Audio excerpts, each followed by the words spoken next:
Ya, baik para penonton, hari ini kita akan melihat lebih jelas lagi ya mengenai laptop 2-in-1 Avita Magus ya, dimana kemarin unboxingnya sudah kita lihat ya. Ini dia laptop 2-in-1, yaitu bisa dijadikan berupa laptop maupun jadi seperti tablet. Oke. Nah, ini dia menggunakan sistem magnet ya. Magnetnya ini tanpa klip ya, jadi agak sedikit bahaya, lihat ya, agak sedikit mudah dilepas ya, walaupun memang magnetnya kerasa ya, tapi kalau kita tidak hati-hati dia mudah sekali terlepas ya, dan lama kelamaan ya tentu saja bisa mengakibatkan keyboardnya ini cepat rusak ya. Lebih ini ya, salah satu kelemahannya ya, kita bisa lihat di sini nih. Dan secara overall ya, pemakaian selama 2-3 hari ini cukup baik ya. Mobilitasnya ini cukup enak ya, cukup stabil dia sistemnya karena menggunakan Windows 10, dan juga kapasitas memorinya ya dia 3 GB ya, DDR3 ya, 3 GB ya, jadi cukup cepat. Terus dia penyimpanannya menggunakan eMMC dan juga SD card yang kemarin kalau bisa yang dilihat unboxingnya ya, SD card, micro SD card ya, selipannya di sini.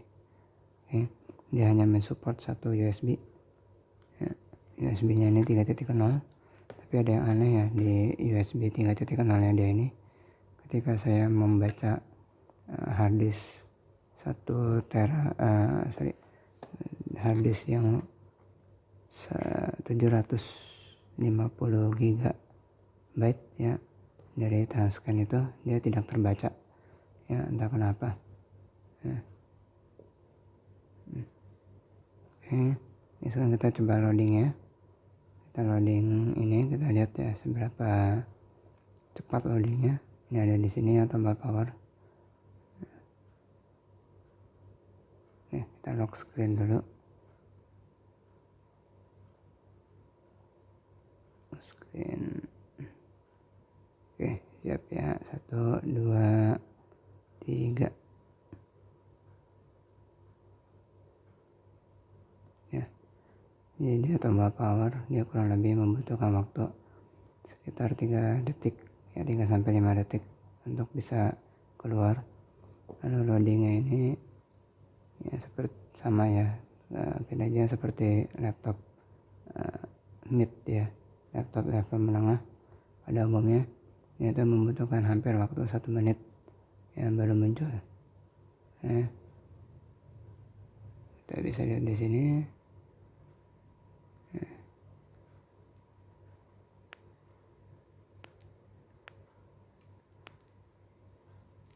Ini dia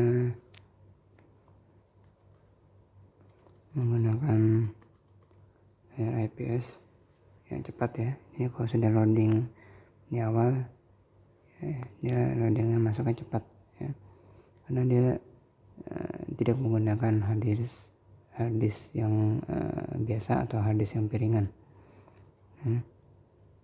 Dia sudah menggunakan eMMC, jadi sudah mirip-mirip SSD lah ya, walaupun saya merasa SSD itu jauh lebih cepat dibanding eMMC ini ya, entah karena mungkin faktor dari dayanya ya, karena daya SSD kan dia lebih besar, yang eMMC itu kan juga daya konsumsinya lebih kecil ya, jadi mirip-mirip memory card biasa lah, memory card biasa. Jadi kecepatan read write-nya itu di bawah ya, di bawah harddisk SSD ya. Nah, ini keyboardnya ini ya, bukan keyboard ya, touchpadnya ini agak sedikit kurang nyaman ya, karena dia bukan full touch, dia semi touch ya. Jadi tetap ya, masih model seperti awal-awal handphone touchscreen pertama kali muncul ya, jadi masih tipe resistive Nah, jadi pemakaian lama ini dia bisa terasa keset yang nggak enak ya. Sedangkan touchscreen di layarnya ini ya, touchscreen di layarnya ini sudah sistem kapasitif, jadi kita tidak usah menekan terlalu keras, dia sudah bisa ya, sudah bisa tertouch ya. Sama kita tahan itu berarti klik kanan, klik biasa berarti klik kiri ya. Tahan berarti itu klik kanan. Oke. Dan ini kita untuk kapasitas suara ya dia lumayan bagus ya, touch sekali aja dia untuk memilih ya, dan touch 2 kali ya untuk double klik. Oke.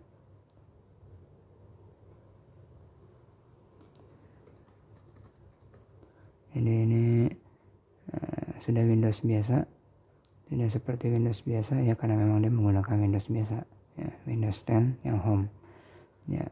Lihat daya loadingnya memang ya, kalau dibanding yang SSD itu memang kurang cepat, entah karena ini pengaruh juga ya, pengaruh dari RAM-nya atau dari harddisknya ya kurang jelas juga.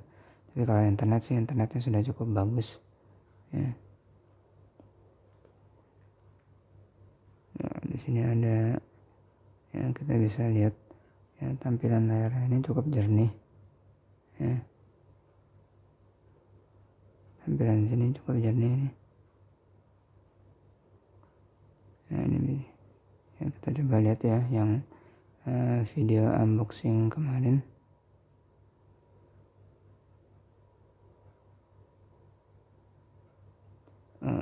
Oke ya, seperti apa ada di sini. Oh ya, saya lupa ya, ini akun saya satunya lagi ya, jadi tidak ada di sini. Kita coba ketik ya, tapi ini untuk keyboardnya sih lumayan enak ini.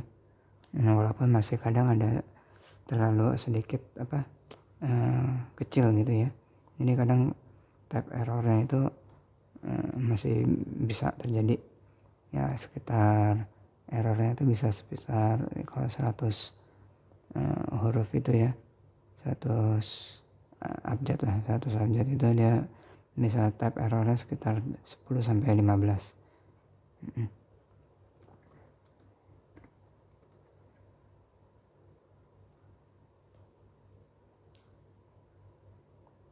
Ya, ini yang kemarinnya video unboxing ya. Kita coba setelah suara saya mute suaranya ya. Ini suara 50 setengah lah ya.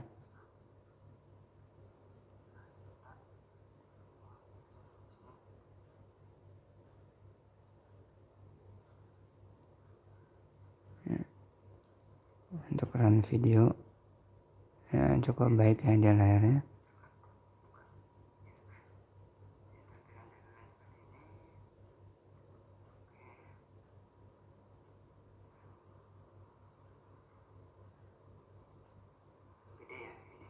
Ya, jadi suaranya full seperti ini ya, suara biasa kecil-kecil seperti ini ya. Tombol function ya, ini menggunakan tombol function di bagian bawah. Ini di mute ya. Jadi kalau untuk ngetik-ngetik ini lumayan enak ya, tapi kalau untuk bagian kursor mouse-nya ini ya, touchpad-nya ini ya itu kurang nyaman. Oke. Terus dia memang lebih ke mobilitas ya, jadi memang bisa dilepas ya, kita lepas dia langsung keluar ya logo tabletnya ya. Ini tergolong berat ya, tergolong berat karena dia lihat masih tebal segini ya, dia jadi masih nggak fokus ke tablet. Dan juga yang bikin berat ini karena dia layarnya 12,2 inch ya. Jadi apabila kita bandingkan dengan yang sejenis entah dari Acer maupun yang mungkin dari Cui ya, ada yang dari Cui itu, merek Cui. Satu lagi merek apa itu ya, ada lagi satu itu mirip-mirip seperti ini juga ya, laptop 2-in-1. Dia ini tergolong berat ya karena beda 2 inch ya, jadi mereka kecil lah, segini lah kurang lebih ya, segini 10 inch ya. Kalau ini 12,2 inch ya. Jadi ini untuk mobilitas seperti ini memang masih tergolong berat ya, tergolong besar ya dan berat. Oke. Tapi kalau untuk kerja kantoran, kita ketik-ketik ini lebih enak ya, karena kita melihat dokumen-dokumen itu ya. Yang dokumen-dokumen itu akan lebih nyaman matanya ya, dimana kalau kita lebih banyak melihat dokumen artikel ya, misalnya contohnya. Nah, di sini bisa ada touchpadnya. Nah, di sini ada keyboard ya, virtual keyboard dan virtual touchpad.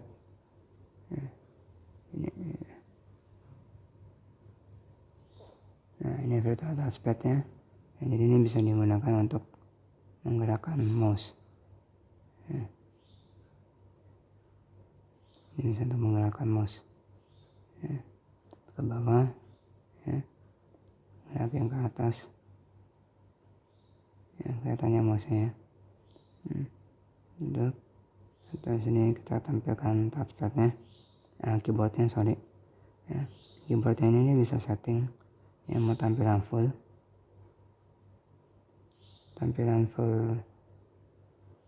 dengan huruf ya, dengan angka dengan angka, ada tombol caps, ada tombol shift-nya ya, atau hanya tombol-tombol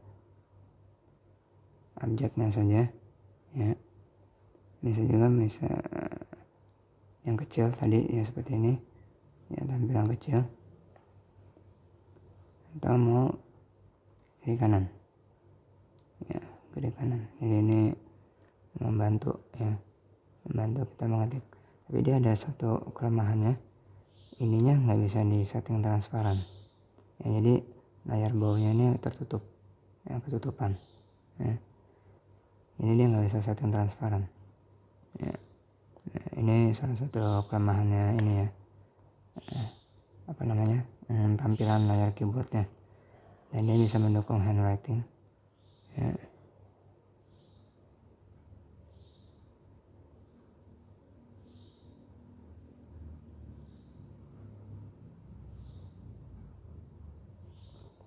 Oke, saya sebelum pernah coba tapi ini dia nggak keluar.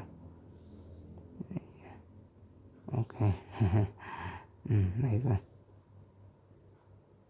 suruh write here tapi nggak bisa di write ya, jadi ini seperti juga salah satu kelemahannya ya. Kalau nggak dicoba kita nggak tahu. Oke ya, ini pasangnya juga lumayan agak kaku ya ini ya, ini agak kaku, dia hadapnya begini terus, nggak bisa hadap full ke atas. Ini begitu kita mau pasang ini agak sedikit merepotkan karena kita nggak bisa pasang begini, kita harus agak sedikit tiduran. Nah ya, magnetnya sih cukup kuat sebenarnya ya, tapi begitu dibuka tuh lepas ya, karena ininya terlalu kaku ya,